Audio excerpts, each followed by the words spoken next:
Welcome to explore with পল্লব। কলকাতা ডায়েরির আরও একটি পর্বে আপনাদের স্বাগত জানাই।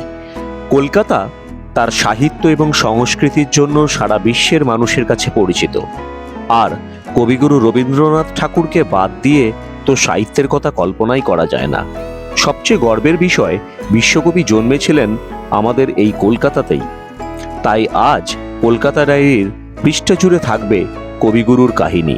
আপনারাও ভিডিওটি স্কিপ না করে বাড়িতে বসেই আমার সাথে ঘুরে দেখুন কলকাতা।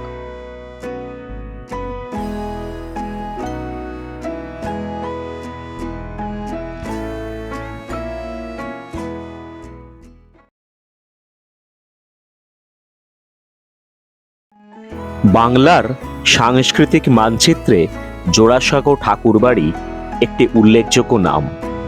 এই বাড়িকে কেন্দ্র করে আধুনিক ভারত ইতিহাসের এক স্বর্ণোজ্জ্বল অধ্যায়ের সূচনা ঘটেছিল। 1748 সালে নীলমণি ঠাকুর তার পাথুরিয়াঘাটার পৈতৃক ভিটে ত্যাগ করে চলে আসেন জোড়াসাঁকো অঞ্চলে, নির্মাণ করেন এই বসতবাড়ি।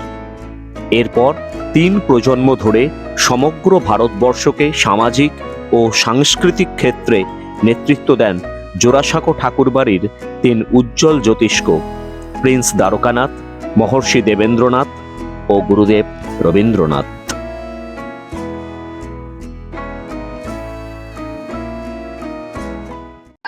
এক্সপ্লোর উইথ পল্লবের কলকাতা ডায়েরিতে আপনাদের স্বাগত জানাই। আজকে কলকাতা ডায়েরির 3য় পর্বে আপনারা দেখতে পাবেন এমন একটি হেরিটেজ যা আজও সারা বিশ্ব জুড়ে স্মরণীয় হয়ে আছে সবার মনে।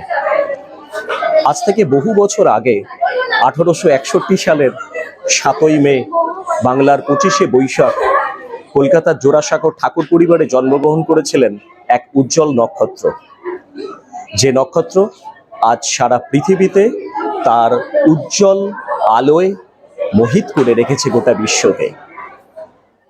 হ্যাঁ, আপনারা ঠিকই ধরেছেন, আমি বিশ্বকবি রবীন্দ্রনাথ ঠাকুরের কথাই বলছি।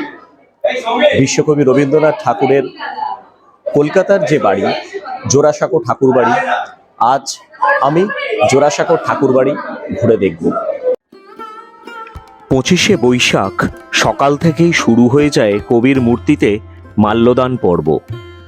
আজ সবার রঙে রং মেশাতে হবে, ওগো আমার প্রিয় তোমার রঙিন উত্তরীয়, পড়ো পড়ো পড়ো তবে।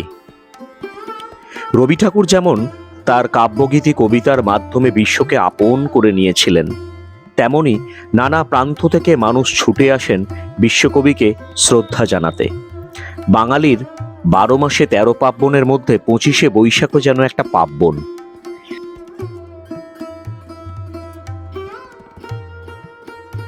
নয়ন তোমারে পায় না দেখিতে, রয়েছ নয়নে নয়নে, হৃদয় তোমারে পায় না জানিতে, হৃদয়ে রয়েছ গোপনে।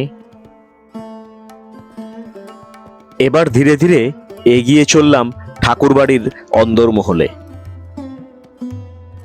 এই প্রসঙ্গে দর্শক বন্ধুদের একটা কথা জানিয়ে রাখি, আজ 25শে বৈশাখ উপলক্ষে এইখানে প্রবেশ মূল্য কিছু লাগেনি, কিন্তু অন্য সময় প্রবেশ করতে মাথা পিছু 20 টাকা করে টিকিট কাটতে হয়।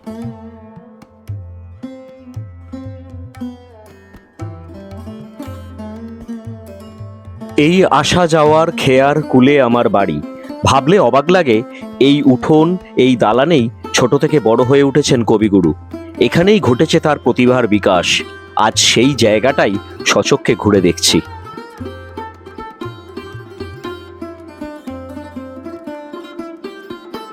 মহর্ষি দেবেন্দ্রনাথ ঠাকুরের 14 সন্তানের মধ্যে রবীন্দ্রনাথ ছিলেন কনিষ্ঠ। রবীন্দ্রনাথের বড় ভাই দ্বিজেন্দ্রনাথ ঠাকুর ছিলেন একজন দার্শনিক ও কবি। আরেক ভাই সত্যেন্দ্রনাথ ঠাকুর ICS এর প্রথম ভারতীয় সদস্য ছিলেন। আরেক ভাই জ্যোতিরিন্দ্রনাথ ঠাকুর ছিলেন একজন সুরকার ও নাট্যকার। মানে এই বাড়ির প্রতিটা ঘরেই বিরাজ করতেন ভারতীয় ইতিহাসের এক একজন জ্যোতিষ্ক।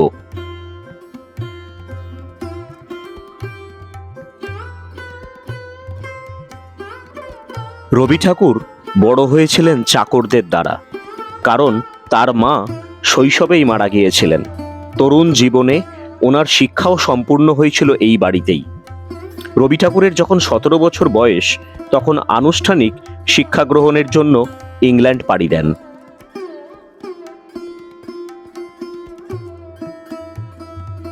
ঠাকুরবাড়ির অন্দরমহল দেখার পর এবার সংগ্রহশালা দেখতে যাবার পালা। সংগ্রহশালা খোলা থাকে সকাল 10:30 থেকে বিকেল 4:30 পর্যন্ত। দর্শক বন্ধুদের জানিয়ে রাখি, সোমবার এই জায়গা বন্ধ থাকে।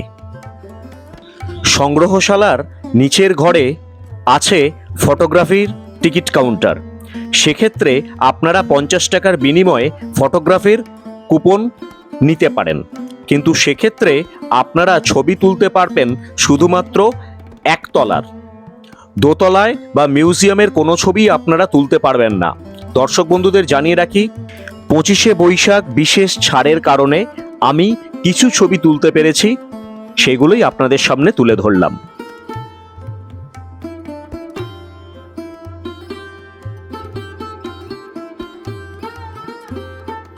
এটি হলো ঠাকুরবাড়ির ডাইনিং হল। এটি কবির শয়নকক্ষ। কবির ব্যবহৃত পোশাক,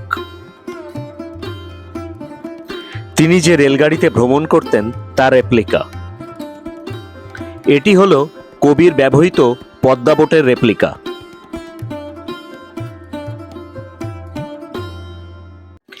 এছাড়াও সংগ্রহশালার ভেতরে রয়েছে কবির আরও সব অমূল্য কীর্তি। দর্শক বন্ধুদের সেইগুলো কিন্তু এখানে এসে দেখতে হবে। এই ভিডিওতে কিন্তু সবকিছু তুলে ধরা সম্ভব নয়। এরপর কবির জীবনের শেষ সময়ে যখন তিনি প্রচণ্ড অসুস্থ হয়ে পড়েন, তখন তার শারীরিক অপারেশনের জন্য দরকার পড়ে একজন চিকিৎসকের। সেই চিকিৎসক আর কেউ নয়, প্রাক্তন বাংলার মুখ্যমন্ত্রী ডক্টর বিধানচন্দ্র রায়। এরপর 1941 সালের 7ই আগস্ট নিজের বাড়িতে এই ঘরে কবি দেহত্যাগ করেন। তার অমূল্য কীর্তি, তার অমূল্য লেখা আজও ঝরে পড়ে কোনো শিল্পীর মুখ থেকে আবৃত্তি হয়ে। তার জন্য অমরতার দাবি করব না তোমার দ্বারে। আমার অযুত নিযুত বৎসর সূর্য প্রদক্ষিণের পথে যে বিপুল নিমেষগুলি উন্মিলিত নিমিলিত হতে থাকে, তারই এক ক্ষুদ্র অংশে কোনো একটি আসনের সত্য মূল্য যদি দিয়ে থাকি, জীবনের কোনো একটি ফলবান খণ্ডকে যদি জয় করে থাকি পরম লক্ষ্যে, তবে দিও তোমার মাটির ফোঁটার একটি তিলক আমার কপালে। চিহ্ন যাবে নিয়ে যে রাত্রে সকল চিহ্ন পরম অচিনের মধ্যে যায় মিশে। হে উদাসীন পৃথিবী, আমাকে সম্পূর্ণ ভুলবার আগে তোমার নির্মম পদপ্রান্তে আজ রেখে যায় আমার